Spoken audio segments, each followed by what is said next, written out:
Hi, நான் உங்கள் நவீன் விக்னேஸ்வர். ஒரு 2 வாரத்துக்கு முன்னாடி எனக்கு சில செட் ஆஃப் ஈவெண்ட்ஸ் நடந்துச்சு. ஒரு நாளில் ஒரு 2-3 விஷயங்கள் நடந்துச்சு. அண்ட் அந்த செட் ஆஃப் இன்சிடென்ட்ஸ்லேருந்து எனக்கு ஒரு சின்ன லைஃப் லெசன் கிடச்சிது. இது நல்லா இருக்கே, ஆமாம் இல்லை அப்படிங்கிற மாதிரி தோணுச்சு. அண்ட் இதை நம்ம மக்கள்கிட்டையும் சொல்லுவோம். இந்த விஷயம் கொஞ்சம் இன்சைட்ஃபுல்லாக நல்லா இருக்கே, எல்லாருக்கும் ஷேர் பண்ணலாம் அப்படிங்கிற மாதிரி தோணுச்சு. அண்ட் அதை தான் நான் இந்த வாரமும் ஷேர் பண்ண போகிறேன். ஸோ ஜென்ரலாகவே பார்த்தீங்க அப்படின்னா நமக்கு குட் டேஸும் இருக்கும், பேட் டேஸும் இருக்கும் இல்லைங்களா? அந்த நாளில் சில விஷயங்கள், ஏதோ பெரிய விஷயம் தப்பாக நடந்தாலோ இல்லை சில விஷயங்கள் தப்பாக நடந்தால் அந்த நாள் பேட் டே ஆகிடும். ஏதோ ஒரு விஷயம் நல்லதாக நடக்குது, 2-3 விஷயங்கள் அழகாக நடக்குதுன்னா அது குட் டே ஆகிடும். ஸோ எனக்கு நிறையா பேட் டேஸ், 1 நாள் 2 நாள் குட் டே அப்படி தான் போயிட்டுருக்கு இப்போதைக்கு லைஃப். ஸோ அந்த இன்சிடென்ட் நடந்த அன்றைக்கி என்னாச்சு அப்படின்னு பார்த்தீங்கன்னா, தொடர்ந்து ஒரு 2 நாள் 3 நாள் பேட் டேவாக தான் இருந்துச்சு. அன்றைக்கி டே ப்ராப்பராக ஆரம்பித்து அழகாக ஸ்மூத்தாக போயிட்டு இருந்துச்சு. எல்லாமே டைமுக்கு நான் ஸ்டார்ட் பண்ணி டைமுக்கு ஒர்க் பண்ணி ஆஃபீஸில் இருந்தேன் நான் நினைக்கிறேன். ஸோ ஒரு 1 or 2 hours போனதுக்கப்புறம் திடீர்னு ஒரு பிரச்சனை வந்துச்சு ஆஃபீஸில். என்னடா அது இப்போ தானே இந்த நாள் நல்லா போயிட்டு இருந்துச்சு நினச்சோம், ஒரு குட் டே ஆகிடும் போல் இது அப்படின்னு நினச்சிட்டு இருந்தேன். மறுபடியும் ஒரு பிரச்சனை, அது ஒரு சின்ன இஷ்யூ மாதிரி ஆகி எனக்கு கொஞ்சம் கடுப்பாயிடுச்சு. பெரிய இஷ்யூ இல்லை, பட் ஒரு சின்ன இஷ்யூ தான். பட் அது எப்படியோ ஒரு சின்ன வாக் மாதிரி போயிட்டு வந்தேன் நான் நினைக்கிறேன்.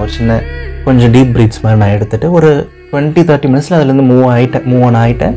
அண்ட் மறுபடியும் ஒர்க் பண்ண ஆரம்பிச்சிட்டேன். ஐ ஸ்டார்டட் ரெஸ்யூமிங் த டே. மறுபடியும் அந்த டேவை கன்டினியூ பண்ண ஆரம்பிச்சிட்டேன். ரொம்ப பெருசாக எதுவும் தெரியல. ஓகேப்பா, இந்த டே குட்டாக போயிடும் போல அப்படின்னு நினச்சிட்டே இருக்கும்போது பார்த்தீங்கன்னா ஒரு 1 hourலேயே ஃப்ரெண்டு ஒரு விஷயம் லூஸ் மாதிரி பண்ணிட்டான். இது ரிலேஷன்ஷிப் சைடில் ஒரு விஷயம் நீங்கள் வச்சுக்கோங்களேன். அவன் ஏதோ ஒன்று லூஸ் மாதிரி பண்ணி அது மூலமாக நானும் கொஞ்சம் அஃபெக்ட் ஆகி நான் என்னமோ மறுபடியும் யோசிக்க ஆரம்பிச்சிட்டேன். இவன் என்னடா திரும்பி இப்படியே பண்ணிட்டுருக்கான், இதனால் அவங்களும் சஃபர் ஆகிறாங்க, நானும் சஃபர் ஆகிறேன் அப்படிங்கிற மாதிரி அது ஒரு ப்ராப்ளம் மாதிரி வந்துருச்சு. அது ஒரு அடியாக அதுக்கு மறுபடியும் கொஞ்சம் வாக் போயிட்டு மைண்டை காம் பண்ணிவிட்டு ஒரு 20-30 minutesக்கு அப்புறம் மறுபடியும் ஒர்க் பண்ணலாம் அப்படின்னு சொல்லிட்டு எப்படியாவது இந்த டே குட்டாக போயிடணும்ப்பா அப்படிங்கிற மாதிரி மறுபடியும் ஒர்க் பண்ண ஆரம்பித்தா ஒரு 30 minutes 1 hourல ஒரு சின்ன ஹெல்த் இஷ்யூ. போங்கடா, இவனுக்கு மத்தியில் எப்படி போட்டுறது அப்படிங்கிற மாதிரி ஆயிடுச்சு. ஏன்டா என்கிட்ட சரசம் பண்ணுறதுக்கே உங்கள் ஆத்தா அப்போ உங்களை பெற்று விட்டானா அப்படின்னு சொல்லிட்டு நம்ம வடிவேல் சார் கேட்பார் இல்லைங்களா, அந்த மாதிரி இருந்துச்சு. ஸோ இதுக்கும் மறுபடியும் கொஞ்சம் ஒரு பிரேக் எடுத்துகிட்டு கொஞ்சம் மைண்ட் பாடி எல்லாத்தையும் ரிலாக்ஸ் பண்ணிட்டு மறுபடியும் ஒர்க் கன்டினியூ பண்ணலாம் அப்படிங்கிற மாதிரி நான் பண்ணிகிட்டு இருந்தேன். ஸோ எனக்கு அப்போ தான் ஒரு சின்ன ரியலைசேஷன் வந்துச்சு. இப்போ நம்ம ஒரு டேயில் நம்ம இருக்கோம், அந்த ஒரு டேயில் நம்ம நிறைய விஷயங்கள் பண்ணிகிட்ருக்கோம். அப்படிங்கும்போது சுற்றி நிறையா டைரெக்ஷனில் நிறையா டொமைன்ஸ்லேருந்து ஹெல்த்தோ, ரிலேஷன்ஷிப்போ, ஆஃபீஸோ, ஃபேமிலியோ, ஃபினான்ஸோ, நம்ம லைஃப்பில் நிறைய சின்ன சின்ன டொமைன்ஸ் இருக்குது. ஸோ அதுலேருந்து ஏதாவது ஒரு விஷயம் நம்மளை அஃபெக்ட் பண்ணால் கூட சம்டைம்ஸ் அந்த டேவே அதை அஃபெக்ட் பண்ணிடுது. நம்ம டே ஃபுல்லாக ஒரு மாதிரி க்ரம்பியாக சேடாக இருந்தால் அந்த டேவே நம்ம கொஞ்சம் ரூயின் பண்ணிக்கிறோம். பட் இப்போ இதில் 2-3 விஷயம் மாற்றி நான் அடிக்கும்போது தான் எனக்கு புரிஞ்சுது, நம்மளால் அதுலேருந்து 20-30 minutesலேருந்து மேக்ஸிமம் ஆவரேஜாக ஏதோ ஒரு சின்ன ப்ராப்ளம் வருது. அப்படிங்கும்போது 20-30 minutesலேருந்து நம்மளால் அதுலேருந்து வெளில வர முடியுது. ஃபஸ்ட்டு ப்ராப்ளமுக்கு 20-30 minutes, அதுக்கப்புறம் செகண்ட் ப்ராப்ளம் அதுக்கும் ஒரு 20-30 minutes, தேர்ட் ப்ராப்ளமுக்கும் அப்படி தான். ஸோ இப்போ எந்த ஒரு இஷ்யூவாக இருந்தாலும் நான் எதுக்கு அந்த இஷ்யூவையோ அந்த ப்ராப்ளமையோ என்னோடய டேவோட குவாலிட்டியை அஃபெக்ட் பண்ண விடணும்? என்னோடய டே குட்டாக போச்சா பேடாக போச்சுங்கிறத எதுக்கு அந்த ப்ராப்ளம் டிசைட் பண்ணணும்? அந்த ப்ராப்ளமுக்கு நம்ம எதுக்கு அவ்வளோ ஒர்த்து கொடுக்கணும், அவ்வளோ மெரிட் ஏன் கொடுக்கணும்? அதுக்கு மேக்ஸிமம் நம்ம கொடுக்க வேண்டிய பவரே அந்த 20-30 minutes. அதை வேணால் நீ ஜட்ஜ் பண்ணிக்கோ. ஒரு 30 bad minutes நீ எனக்கு கொடுத்த, அவ்வளோதானே தவிர ஒரு பேட் டே நீ எனக்கு கொடுக்கல. அந்த பவரை நானும் உனக்கு கொடுக்கவும் மாட்டேன். இது நல்லா இருக்குல்ல? எந்த ப்ராப்ளம் வேணால் வந்துக்கோ, 10 ப்ராப்ளம் கூட வந்துக்கோ. 10 ப்ராப்ளமுக்கும் 30 minutes தான்ப்பா, இதுதான்ப்பா உன்னோட ஸ்லாட்டு. இந்த வெரைட்டி ஷோலலாம் சொல்கிற மாதிரி இவங்க இந்த ஸ்லாட்டு, இந்த டீமுக்கு இந்த ஸ்லாட் கொடுத்துருக்கோம், ஆஃப்டர்நூன் ஸ்லாட் இவங்களுக்கு கொடுத்துருக்கோம். ஸோ அந்த மாதிரி என்ன வேணால் நடக்கட்டும், யார் வேணால் கஷ்டப்படுத்தட்டும்.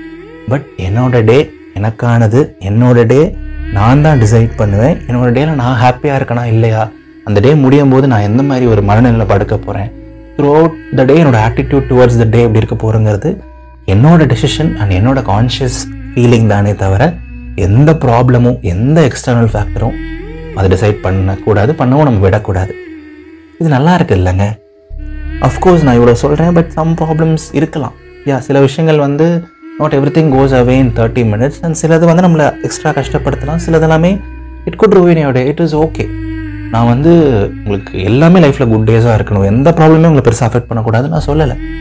பட் சம்டைம்ஸ் சின்ன சின்ன விஷயங்களும் நம்ம அஃபெக்ட் பண்ணும், சம்டைம்ஸ் சின்ன சின்ன விஷயங்களும் நம்ம டேவை ரூயின் பண்ணும். அதுக்கு நம்ம விடக்கூடாது. அண்ட் இது ஒரு டிஃப்ரெண்ட் பாயிண்ட் ஆஃப் வியூ தானே. இப்படியும் லைஃப் வாழலாம் தானே, இப்படியும் சில விஷயங்களை நம்ம எடுத்துக்கலாம் தானே, அதைத்தான் நான் சொல்லணும்னு நினச்சேன். சரிங்களா? ஸோ எஸ், எல்லாரும் எப்போ ஹாப்பியாக இருங்க, சிரிச்சுட்டே இருங்க, உங்களுக்கு மனசுக்கு பிடிச்ச விஷயத்த பண்ணிகிட்டே இருங்க. அப்பப்போ சின்ன சின்ன குட் திங்ஸ் நடக்கலாம், பேட் திங்ஸ் நடக்கலாம், குட் டேஸ் இருக்கலாம், பேட் டேஸ் இருக்கலாம், சில விஷயங்கள் ஒழுங்காக போகலாம், சில விஷயங்கள் ஒழுங்காக போகாமல் இருக்கலாம். பட் என்னவாக இருந்தாலும் நீங்கள் ஸ்மைல் பண்ணிகிட்டே இருங்க. அண்ட் எப்போவுமே முழு மனசாக நம்புங்க, வாழ்க்கை ரொம்ப ரொம்ப அழகானது.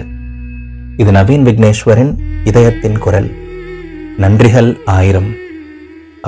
எனக்கு இதயத்தின் குரலில் ஒவ்வொரு எபிசோடும் பண்ணுறதுக்கு ஆவரேஜாக ரைட் ஃப்ரம் ரெக்கார்டிங், எடிட்டிங், அதுக்கப்புறம் அதை போஸ்ட் பண்ணுறது, போஸ்ட் ப்ரொடக்ஷன், அந்த மாதிரி நிறைய விஷயங்களுக்கு ஆவரேஜாக 6 to 8 hours கிட்ட ஆகும். அண்ட் சில எபிசோட்ஸ்லாம் வந்து நான் 24 hours அக்ராஸ் 2-3 days 24 hours கூட நான் பண்ணியிருக்கேன். ஸோ ப்ளீஸ் இதயத்தின் குரலை உங்களோட நிறைய ஃப்ரெண்ட்ஸ்க்கு ஷேர் பண்ணுங்கள். நிறைய பேருக்கு ஷேர் பண்ணி நிறைய பேர் இதை கேட்டாங்கன்னா எனக்கு இன்னுமே ரீச் கிடைக்கும். என்னோடய பேஷன்லேயே நான் க்ரோ ஆகிறதுக்கு எனக்கு ஒரு சான்ஸ் இருக்கும். நீங்கள் இது வரைக்கும் ஃபாலோ பண்ணல அப்படின்னா கண்டிப்பாக ஃபாலோ பண்ணுங்கள், பெல் ஐகான் ப்ரெஸ் பண்ணுங்கள், என்னோட எந்த எபிசோடையும் மிஸ் பண்ணாதீங்க. அண்ட் முடிஞ்சால் அந்த 5 star ரேட்டிங்கும் கொடுங்க. நம்ம அடுத்த மாதம் இன்னொரு அழகான ஒரு எபிசோடில் சந்திப்போம். Tata, bye bye.